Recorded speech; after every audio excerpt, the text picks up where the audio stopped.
Halo adik-adik semua, kembali lagi di video pembelajaran Rumah Belajar BEM UI pada mata pelajaran IPA kelas 5 SD. Nah, ngomong-ngomong adik-adik yang di rumah apa kabar? Semoga kalian selalu dalam keadaan sehat ya dan tetap semangat untuk mengikuti pembelajaran. Oke, pada kesempatan kali ini kakak akan menemani adik-adik dalam belajar mengenai ekosistem.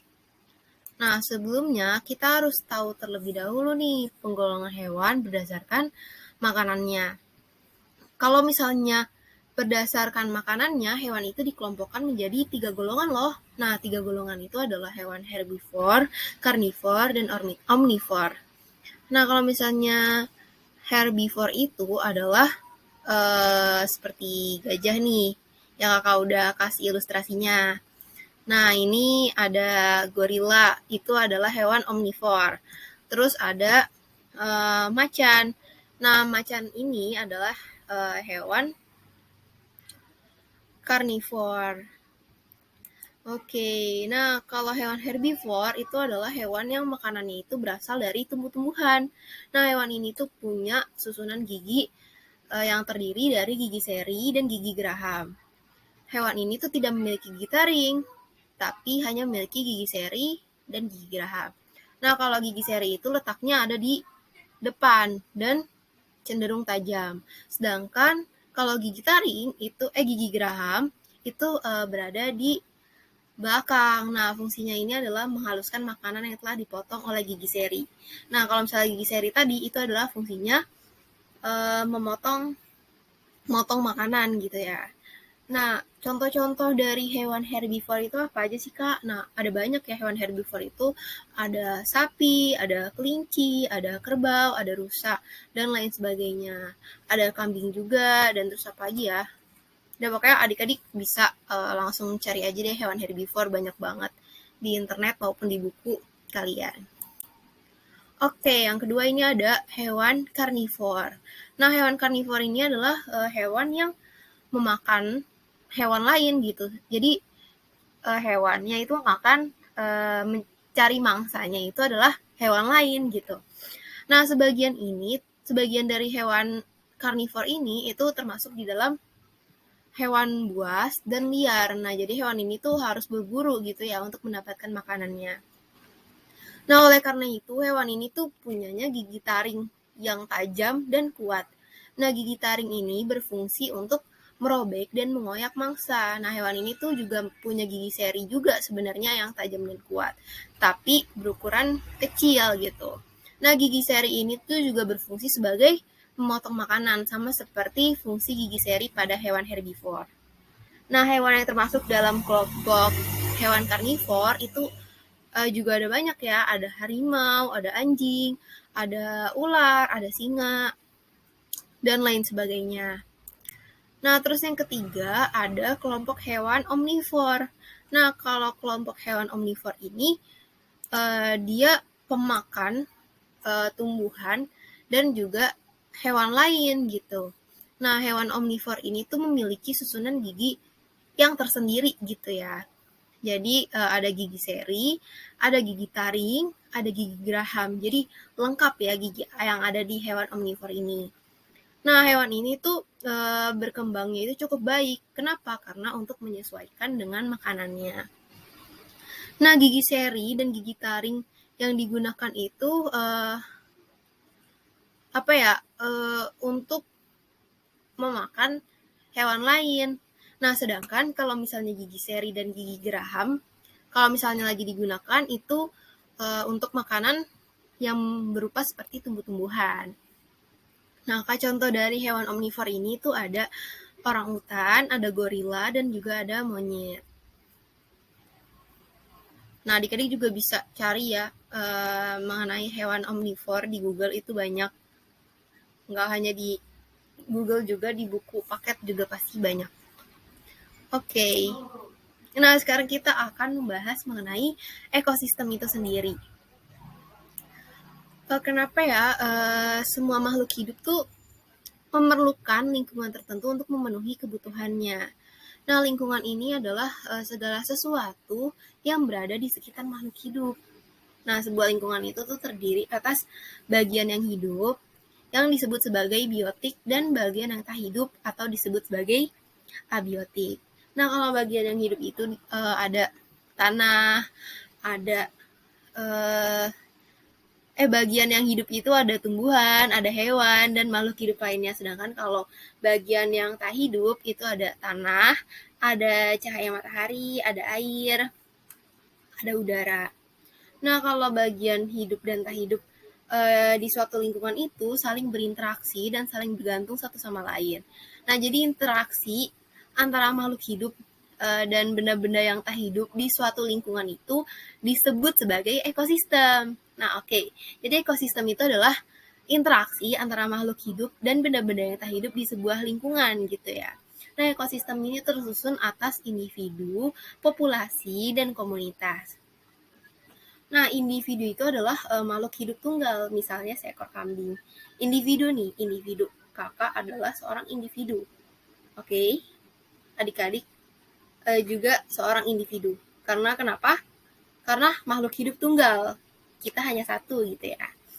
Nah, terus ada juga tempat individu tinggal itu disebut sebagai habitat. Nah, terus kalau misalnya populasi itu adalah kumpulan individu sejenis yang menempati suatu daerah tertentu. Nah, misalnya nih contohnya ada di sebuah kolam, itu ada populasi ikan, ada populasi teratai, ada populasi lumut. Nah, sementara itu komunitas itu adalah kumpulan dari populasi makhluk hidup dan hidup di suatu daerah tertentu gitu. Misalnya ada komunitas sungai, ada komunitas padang rumput gitu ya. Nah, sekarang kita akan membahas mengenai tentang rantai dan jaring-jaring makanan. Rantai makanan itu adalah perjalanan makanan dari perjalanan. Maaf. Jadi rantai makanan itu adalah perjalanan memakan dan dimakan dengan urutan tertentu antara makhluk hidup. Jadi energi itu mengalir dari satu makhluk hidup ke makhluk hidup lain gitu di dalam rantai makanan. Nah, jadi rantai makanan itu hubungan yang khas antara sekelompok produsen dan konsumen. Konsumen itu adalah yang memakan produsen, sedangkan produsen itu melepas energi kepada konsumen. Contohnya, seperti padi dimakan oleh belalang gitu ya. Padi dimakan oleh tikus gitu misalnya. Nah, tikus ini merupakan konsumen. Nah, produsennya adalah padi. Nah, sedangkan kalau mangsa itu adalah semua hewan yang diburu untuk dimakan oleh hewan lain. Nah, dengan demikian, mangsa itu akan melepas energinya kepada pemangsa. Nah, pemangsa atau predator adalah konsumen yang berburu makanan. Nah, jadi kalau misalnya energi yang dihasilkan dari produsen kepada konsumen itu akan mengalir gitu ya. Jadi dari produsen ke konsumen dalam suatu rantai makanan. Nah, misalnya ini contohnya. Di sini ada padi, ada tikus, ada ular, ada elang, ada jamur. Apakah siklusnya dari jamur memakan padi? Enggak. Jamur itu nggak makan padi ya. Jadi sebelumnya kita harus tahu dulu nih yang mana konsumennya. Yang mana produsennya. Nah, produsennya itu adalah padi.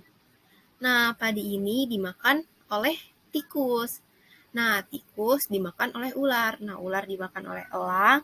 Elang dimakan oleh elang itu nggak dimakan ya. Elang itu akan mati. Nah, setelah elang mati, elang akan diuraikan oleh pengurai. Pengurai itu bisa jamur, bisa bakteri. Nah, pengurai dari jamur atau bakteri ini akan membuat tanah menjadi subur. Nah, sehingga padi akan tumbuh subur. Oke, nah sekarang kita lanjut ya. Nah, ini ada komponen yang berperan besar dalam rantai makanan ya. Ada pengurai. Nah, pengurai itu yang tadi nih, yang setelah elang. Jadi kalau elang mati, itu akan diuraikan oleh pengurai, yaitu jamur dan bakteri. Nah, kalau yang ini itu ada hubungan antara beberapa rantai makanan yang terjadi gitu. Jadi satu jenis hewan itu dapat terlibat dalam beberapa rantai makanan gitu ya. Demikian juga dengan produsen. Nah, kumpulan dari beberapa rantai makanan itu disebut dengan jaring-jaring makanan. Nah, di dalam jaring-jaring makanan ini jumlah hewan yang terlibat itu semakin banyak dan energi yang mengalir juga akan semakin kompleks gitu. Nah, pada jaring-jaring makanan mungkin ya sangat mungkin terjadi persaingan antara makhluk hidup satu sama lain. Nah, jadi kalau misalnya di dalam rantai makanan itu juga ada persaingan, nah terus di jaring-jaring makanan juga ada persaingan. Jadi baik di dalam rantai makanan maupun di dalam jaring-jaring makanan gitu ya, pasti selalu ada persaingan antar makhluk hidup. Nah, setiap komponen yang ada di dalam jaring-jaring makanan ini saling mempengaruhi antara satu dengan yang lainnya. Nah, ini dia nih, yang tadi itu ada produsen, nah terus dimakan oleh konsumen satu, terus dimakan, nah konsumen satu itu dimakan oleh konsumen dua, nah konsumen dua ini akan mati dan akan membusuk. Nah, terus diuraikan oleh pengurai. Nah, pengurai ini akan membuat tanah menjadi subur sehingga dapat sebagai pupuk bagi produsen gitu.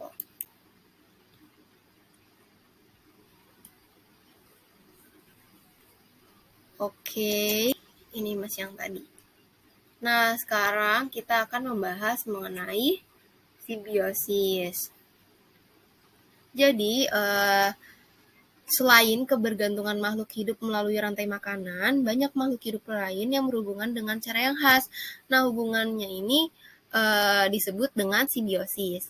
Nah, terdapat 3 jenis simbiosis, yaitu ada simbiosis mutualisme, ada simbiosis komensalisme, dan simbiosis parasitisme. Kalau misalnya simbiosis mutualisme itu adalah hubungan simbiosis yang menguntungkan. Contohnya itu adalah burung jalak dengan kerbau. Nah, kenapa sih kerbau dan burung jalak itu sama-sama untung? Karena kutunya, jadi di kerbau itu tuh ada kutu ya. Jadi kutunya kerbau itu menjadi berkurang, sedangkan burung jalak itu akan mendapatkan makanan dari kutu-kutunya kerbau gitu. Jadi kutu-kutunya kerbau itu akan dimakan oleh burung jalak. Nah, sedangkan yang kedua ada simbiosis komensalisme. Simbiosis komensalisme itu adalah yang satu mendapat keuntungan, nah tapi yang satunya lagi itu nggak merasa dirugikan gitu. Jadi kalau yang satu untung, tapi yang satunya itu bukannya rugi, tapi nggak merasa rugi gitu. Jadi biasa aja gitu lah ya. Nah, kalau misalnya contoh dari simbiosis komensalisme itu ada tumbuhan anggrek dan pohon yang ditumpanginya. Nah, jadi tumbuhan anggrek ini tuh mendapat keuntungan karena ia dapat menumpang hidup ya pada pohon. Nah, selama menumpang hidup, anggrek itu tapi tidak merugikan pohon. Jadi, tidak apa-apa gitu ya pohonnya. Nah, terus ada yang ketiga, ada simbiosis parasitisme. Nah, hubungan antara dua makhluk ini adalah yang satu mendapat keuntungan, sedangkan yang satunya lagi mendapat kerugian. Nah, contohnya itu adalah pohon mangga dengan benalu. Nah, benalu ini tuh merugikan pohon mangga. Kenapa? Karena benalu ini tuh menghisap zat makanan dari pohon mangga yang ditumpangi gitu, sehingga pohon mangganya itu lama-lama akan menjadi kurus dan bisa mati gitu. Jadi tentu aja benalu ini tuh sangat-sangat merugikan bagi pohon mangga gitu. Oleh karena itu kalau misalnya ada petani yang melihat ada ada benalu di pohonnya, itu pasti akan langsung segera dibersihkan benalu tersebut dari pohon itu supaya pohonnya tidak mati gitu. Oke, sepertinya materi kita udah selesai. Untuk pekan ini materinya segitu dulu. Apabila ada yang ingin ditanyakan, boleh langsung bertanya di tempat diskusi nanti ya adik-adik. Tetap semangat dalam mengikuti pembelajaran. Terima kasih, dadah.